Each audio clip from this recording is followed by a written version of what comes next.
Hey guys, Bob the Business Builder here, and just wanted to talk about something completely off my normal topics, and that's about Roger Ebert. Roger Ebert actually passed away yesterday around 3 or 4 o'clock, and I was really sad to hear about that. I did get a chance to meet him several years ago at his Ebert Fest Film Festival. I got to say hello to him in the lobby while I was getting some popcorn. He wasn't able to talk at that point, but he was able to wave and smile. And it's made me very reflective of just how he has influenced me over the years in my love for film. I originally first started watching Siskel and Ebert back around 1996, 1997, when I was in my early high school years. And I just watched it because I enjoyed just the banter back and forth between those two gentlemen, and it was really fun to see what their opinions were on the movies and just to watch them argue over it. It was so entertaining. Even if I didn't have any interest in seeing the film itself, I wanted to watch the review on it because it was great. And that program is really what got me thinking critically about the movies, and it got me thinking about movies that I never would have thought of before. As a kid, I really just watched films that were, in my local theater, which were just the regular Hollywood blockbuster fare. And the most I had seen before Ebert's influence on me was I went through all the Best Picture winners of the Academy Awards. But beyond that, I really hadn't seen anything. So Roger turned me on to foreign films, to documentaries, and it really got me thinking a little bit deeper than I had before. Ebert came out with a series of reviews in addition to his normal reviews around 1997 called the Great Movies series. And those were actually published into books. I have 3 of them. I don't know if they'll make a 4th one. But that really got me deep into some films that I had never seen before, like La Dolce Vita. I had never seen any of Fellini's work before.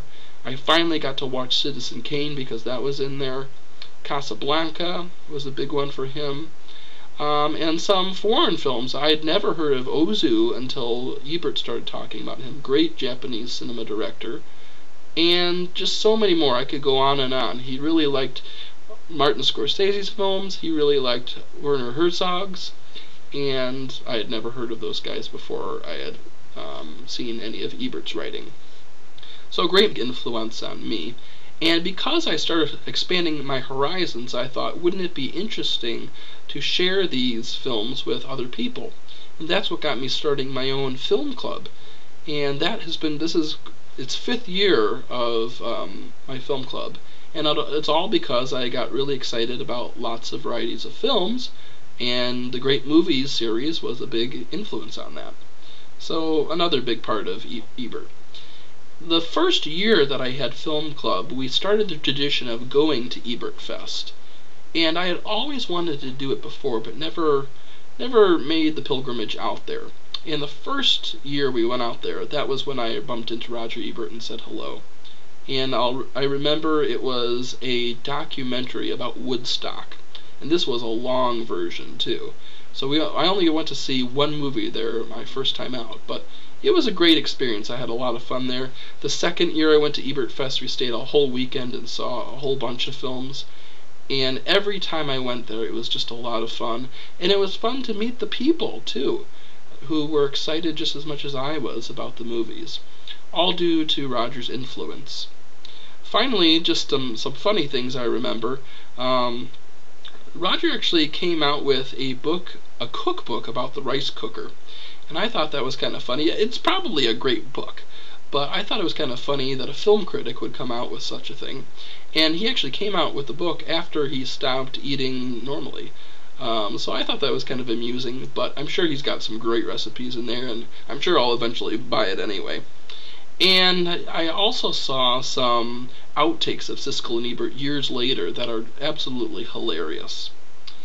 When I first heard that Roger got cancer and that he decided that he was not going to have any more surgery so he would be able to talk again, I was very sad about that, and Admittedly, it was for selfish reasons, because I enjoyed his TV programs so much, even with Richard Roper when he was on, that I was sad. I didn't want to see that to come to an end. He just gave so much emotion, and his voice was such an important part of my movie-going experience. But being in his shoes, I'm sure the pain of all those surgeries would just not be something he would want to go through with again. He decided that he was going to devote a lot more to his writing. He became a lot more influential on the computer with Twitter and everything with the internet. He was very knowledgeable about that. So, all in all, I think it's a decision he had to make for himself, and I think he did make the right one for himself. So it was sad. I was very surprised to hear that he died the other day, because 2 days before that announcement, he had written in his newspaper column that he was going to take a step back from his reviews. He was not going to write as many, and his plan was really just to have more of a team of people doing it. But I thought, since that was the case, I thought, okay, well, he's not doing as well, but just means he's going to slowly kind of fade away. But, within 2 days he was gone. So we lost a great film critic. In my mind, the film critic of the latter 20th century. He influenced me, and I'm sure a lot of you he did too. So hats off to you, Roger. And if you're watching this on my YouTube channel, I'm actually going to include this on my blog, which will have lots of different clips of Ebert over the years. So if you want to have some fun, watch some great moments, some sad moments, and just some fun ones, click on that link below, and that will have a bunch of other clips on there for you. Thanks for watching, guys, and here's to you, Roger. Thumbs up.